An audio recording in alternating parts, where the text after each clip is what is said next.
తాకట్టులో ఉన్న బంగారానికి వడ్డీ కట్టలేకపోతున్నారా? మీ బంగారాన్ని విడిపించి మార్కెట్ ధరకే కొని మీకు మిగిలిన సొమ్ము అందిస్తాం. Achari gold company. టాలీవుడ్ లో వరుస విజయాలతో దూసుకుపోతున్న దర్శకుడు అనిల్ రావిపూడి ఈ సంక్రాంతికి కూడా మన శంకర వరప్రసాద్ మూవీతో రాబోతున్నాడు. అది కూడా ఇద్దరు అగ్ర హీరోలు చిరంజీవి, వెంకటేష్లను ఒకే తెరపైకి తీసుకొస్తున్నారు. ఇందులో భాగంగా తాజాగా చిత్రం గురించి ఆయన మాట్లాడుతూ, చిరంజీవి గారు మళ్లీ సినిమాల్లోకి వచ్చాక అన్నయ్య చూడాలని ఉంది వంటి ప్యూర్ ఫ్యామిలీ ఎంటర్టైనర్స్ చేయలేదు. అందుకే ఆయన ఇమేజ్కు తగిన మాస్ ఎలిమెంట్స్తో పాటు బలమైన కుటుంబ భావోద్వేగాలను జోడించి ఈ కథను రూపొందించాను.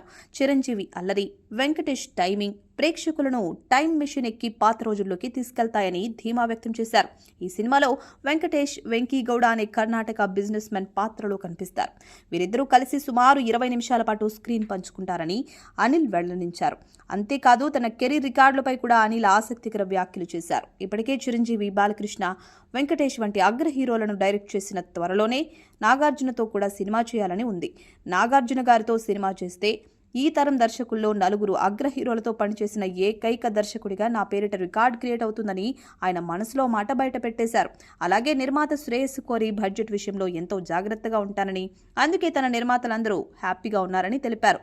నయనతార ఈ చిత్రం కోసం ప్రమోషనల్ వీడియోలు చేయడం తన నిజాయితీకి దక్కిన గౌరవంగా అనిల్ రావిపూడి పేర్కొన్నారు.